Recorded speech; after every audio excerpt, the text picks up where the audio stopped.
Hey everybody, Joseph Kitchen here again. I wanted to take a moment to put together a short video to talk about some things around the Black Lives Matter movement that's been going on, the defund police conversation that is taking place across the country and schools. As many of you will know, I am an educator myself.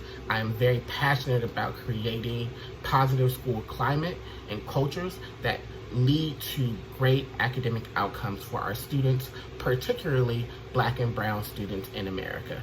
So I'm going to talk a little bit about today about how we can do that without over-policing our schools that leads to over-criminalizing our students, Black and brown students, and helps contribute to the pipeline to prison. In doing so, though, I am probably going to have an ongoing conversation. I'm going to probably title it Dear Black People, because as we have this conversation, we as Black people ourselves actually need to do some work ourselves about the systems that we encourage that lead to negative outcomes for our students. So this conversation, Dear Black People, is going to be entitled Dear Black People, How We Can Keep Our Schools Safe Without Police. In doing so, I'm going to talk about this debate that's going on in my community right now in Prince George's County, Maryland. For those of you who may not know, Prince George's County, Maryland is a majority black county right outside of Washington, D.C. It's the second largest jurisdiction in the state of Maryland.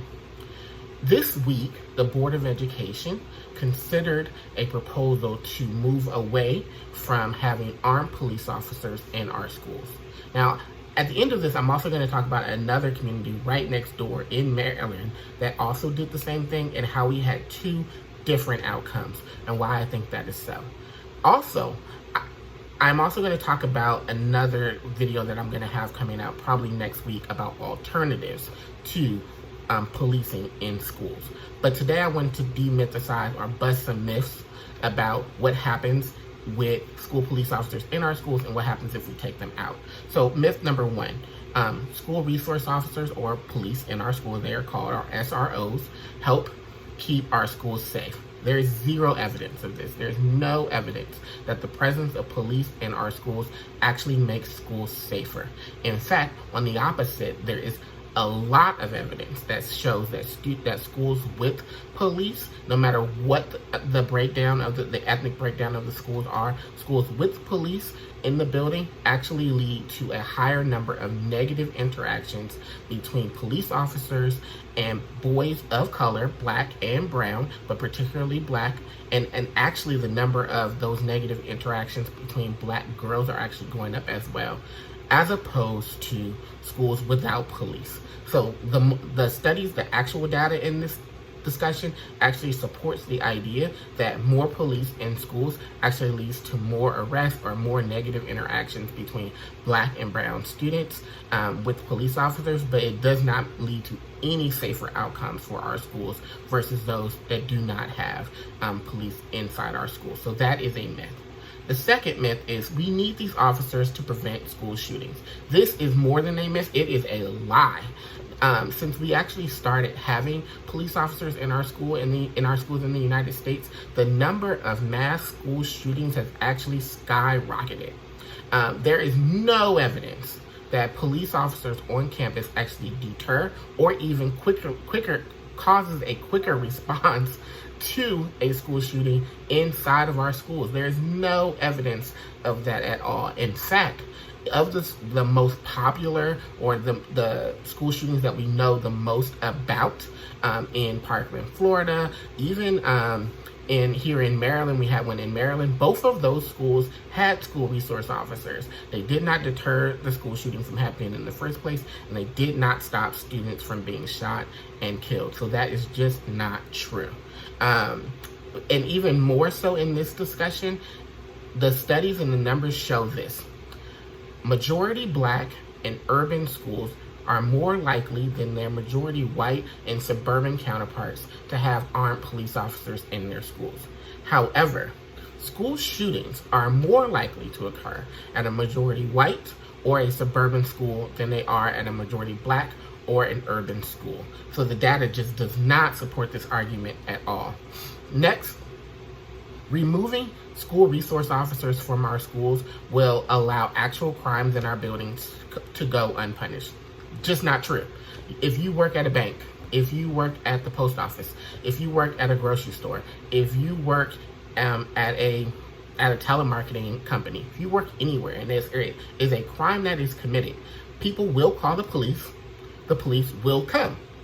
And that will continue to happen if we remove armed police out of our schools. Additionally, this is the thing that's really important to talk about.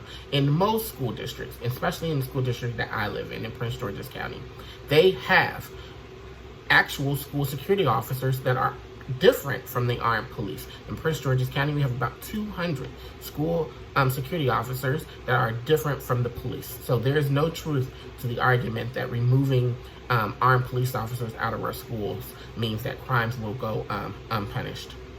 And then finally here in Maryland, because I've heard this from my county executive and then just some other people as well, is that the reason why school police officers are in some Maryland schools is because of a state law called the Safer Schools Act that passed. That is not true. The law did not pass until 2018. We had police officers in our schools before that. So that is just not true. And the law actually does not require that counties and school districts have school police officers in their schools. It does require a security plan. The law does provide funding for these officers, but it does not say that that this is the solution to security in our schools. I'm coming here to talk about another thing. I think that we as Black people, as people of color, as people from urban communities, we need to actually start to think about and reimagine what safety and security looks like. If having police in our churches, I go to a big church, we have police there. If having police in our schools, if having more police in our communities led to safer outcomes, then we would be safer. But we actually know that is not the case. We actually know that the only thing that additional presence of armed police officers in every facet of our life and of our community leads to is more arrest and the over-policing of our communities. That is the only outcome that it actually leads to. Policing does not stop crime. Police respond to crimes. There are underlying issues that lead to crimes in almost every segment of society, and dealing with those issues, creating a positive school culture and school climate actually requires other investments, and we can do those things because there are other schools all throughout our country and throughout the world that are doing those things. But I will tell you, it takes hard work, it takes commitment, it takes consistency, and it takes more than simple slogans that lead to dangerous outcomes for our students, particularly boys of color. And we need to demand better from our elected officials. This week, here in Prince George's County, the Prince George's County School Board actually debated this issue, and as did the Montgomery County School Board, which is a district just next to Prince George's County. It is actually the largest county in Prince George's County, and it's also the most in the state of Maryland. It's actually the most affluent county. So Prince George's County is a majority Black county. Montgomery County is more diversified. It's not majority Black. They do have more white people who lead their school system. Both school systems debated this issue this week. The outcomes of those issues were very different. In Prince George's County, the Prince George's County School Board tabled the issue. So we're not going to talk about it anymore. We're definitely not going to move forward on it until September. In Montgomery County, different. Montgomery County School Board approved a resolution calling for the school system to do a couple of things. One, to review the SRO program in their school system, see how it is working and where it is not working. Number two, to reimagine what school security and school safety looks like. And number three, to come up with a plan to provide security and safety in their community, absent or if the county decided to move away from having armed police officers in its school district. Can you imagine? I want to know why in our community, a community that is led by Black people, a school board that is led by Black people, a government that is led by Black people, that primarily serves Black students, why we believe that our students need to be more policed than other districts. We need answers to that. Because I'm going to tell you, as an educator who has worked in Baltimore City, in Washington, D.C., in Prince George's County, and in Northern Virginia, that is not true. It is a myth. And we actually should call people out on it and demand better. Next week, I'm going to put out a video to talk about alternatives to providing safety and security in our schools than school police officers. So I'm working on that video now. I hope you'll watch it. But thank you for staying tuned here, and let's just continue to do this work.